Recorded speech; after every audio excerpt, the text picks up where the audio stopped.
We're back. Are we back? Oh, okay. And I'm gonna let this guy handle this next one mostly.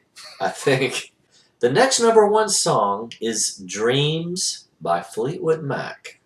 Well, Fleetwood Mac is the great exception to the 77. Well, just think about the song itself. Previously, they had a lower chart hit with Lindsay's equally awesome Go Your Own Way. Think about songs that begin with nothing but a rhythm section.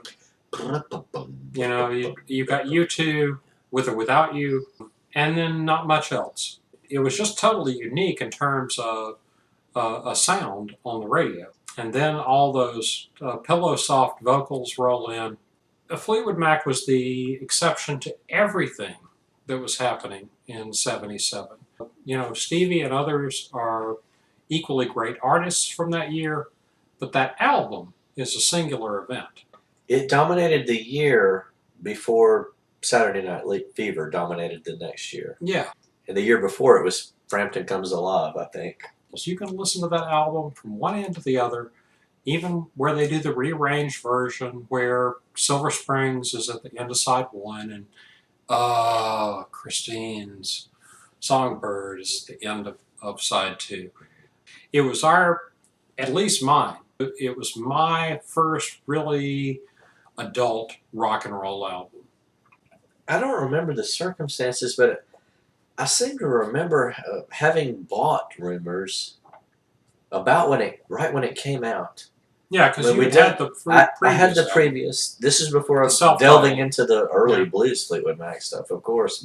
And so it was a case of I think we had both heard the entire album even before Dreams started moving up the charts. Mm-hmm. And so I mean, even then, the album blew us away, both of us. And so we were rooting like crazy for Dreams as it ascended the charts. Yeah. And thought it was just remarkably cool when it did actually make it. I still love when you talk about the supple rhythm section in Dreams, the moment when the song drops out quietly, kind of towards the end, and it's just Stevie. It's only me. He wants to wrap around your beat. Check out the interplay between the bass and drums there. It's not flashy. Yeah, but it's subtle. It's very cool and tight. It's just universal. It's universal heartbeat. Yeah. You're probably saying you guys were saying from the beginning this year sucked. Yeah. Well, we still say it did, and you're going to see why. On balance. On balance. Just for an example, right? Oh, yeah. There are a few lamer things than the two singles. On and On was a favorite of mine at the time. Not anymore. But not. After Dreams, number one for 1 week, we've got Marvin Gaye's Got to Give It Up, and it's the year 2015. And this isn't Blurred Lines we're talking about, is it? Well, it is and it isn't. I am of the mind that Robin Thicke was just emulating the sound and the sound world that Gaye created. I'm sorry, but the first time I heard Blurred Lines, this song immediately, I thought, he's ripping off Got to Give It Up. But then you have to ask yourself, is it rip-off or homage? I thought it was homage. He needed to pay them some big fat royalty money, even if it was homage. But that's always the case. Yeah. Steve Miller ripping off Freeze All Right Now, which was a very, very minor hit in America. And he made number one with his, Keep On Rocking Me, Baby. It was just sort of like a codeine version. I liked All Right Now a whole hell of a lot better than that one. Well, yeah. I understand why his family, Marvin Gaye's family, would sue the guy, but I don't buy it. I think it was an awesome tribute. I sure like the lyrics to Got to Give It Up more than Blurred Lines. Because that's the difference between 77 and 20. God, it must have been 2013 because we both really liked Got to Give It Up. Yeah. By the way, it was Got to Give It Up Part 1. Well, and in the 11-minute version, when you're looking at compilations of his stuff, get the one with the 11-minute Of version. Marvin Gaye stuff. It will yes. Okay. It will keep your party smiling for a good 11 minutes. Mm-hmm. So we had songs that became movies or came from movies. Our third one's coming up, and I don't know what this guy's going to think about this one. The next number one song was "Gonna Fly Now," the theme from Rocky by Bill Conti. The weirdest thing is that I bought that freaking single. I have no idea. I didn't know you did that. I had it. I used to own it, and I don't know why. Looking back, I have absolutely no idea why. Yeah, why did you buy that single, man? Yeah. It was okay for me, but you know what? I like Miko's version better. Well, of course. I think it was Miko who Of course, did we like the disco-fied version of Of course, it. we like the disco version Because it had a really great bongo sort of segment in the middle of Miko's version. So it could have been just that I was in the TGNY, and it was the only single in there that I was half interested in that day. Singles 99 cents. You got a flip side. And how many pieces of music so evoke the scene? Yeah. Or a scene. It was okay. I didn't hate it. Didn't hate it.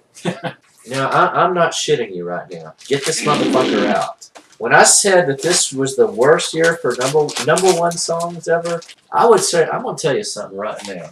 These next three songs that we're going to treat with here, I just about defy anybody to point out three consecutive number ones that were worse than these next three. They stank less than these. What was your Chris Scow thing you liked to say? An appalling piece of pimp work. Appalling pieces of pimp work.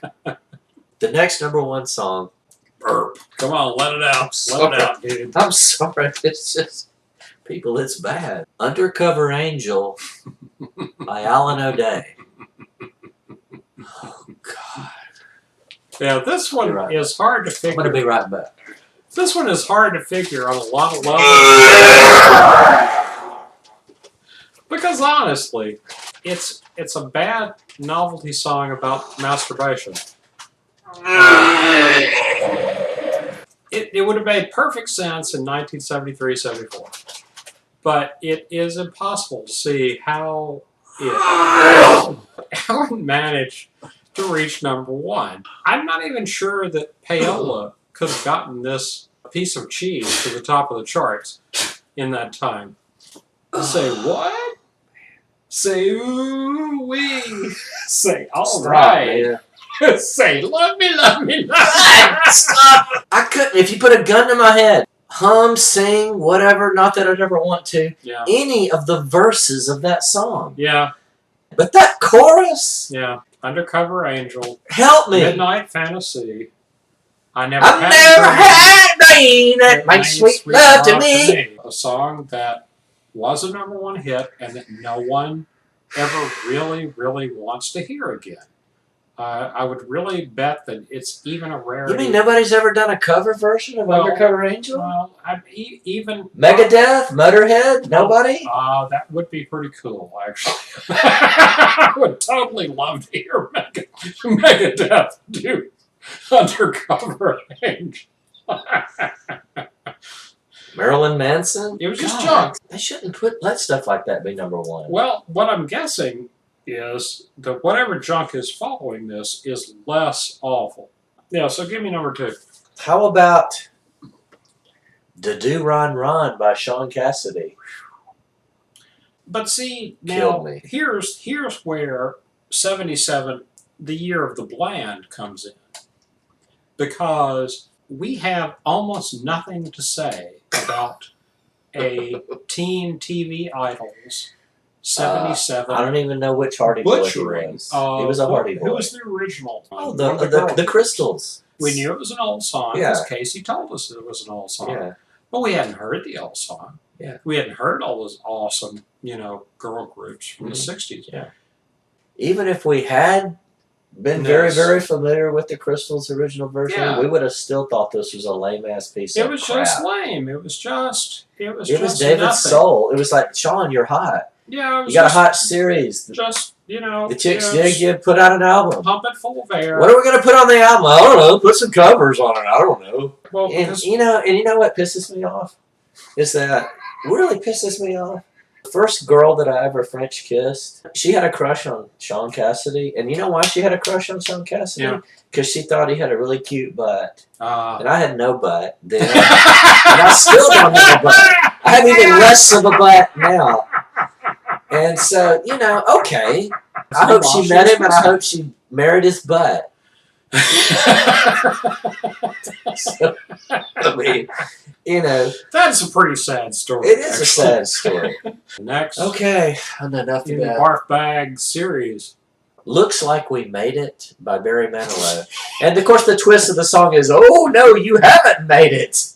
Well, and there's a bit of continuity from the previous episodes. Honestly, is there any difference between this Barry Manilow song and the previous 6 Barry Manilow songs that had hit the top 40? All of them at the time had that big ending. The big drums come slamming in at the end. You know, we've talked about this. Did he invent the power ballad? No. No. But until he tried to do jazz in the 80s. Oh my God, did he really try to do that? Yes, he did. But it's just the same song. It's just that over and over. And now this is like a warning. If you go to someone's house because I always do this, check out their CD shelves. Snooping, are we? No, you're not snooping. You're not looking at their prescriptions. It's the same reason they put out books. Yes, exactly. The same reason I put out books, yes. and things. Not that you're snooping, you just kind of look. I want you to see like the collection. Right. Okay. If they have a Barry Manilow Greatest Hits on a CD, whether they like it ironically or they like it seriously, you're in a weird place, okay? You're in a David Lynch movie, and you probably should get out of there. Never thought about it that way. It's just, it's a bad sign. It's a bad sign. Tough Cat Productions.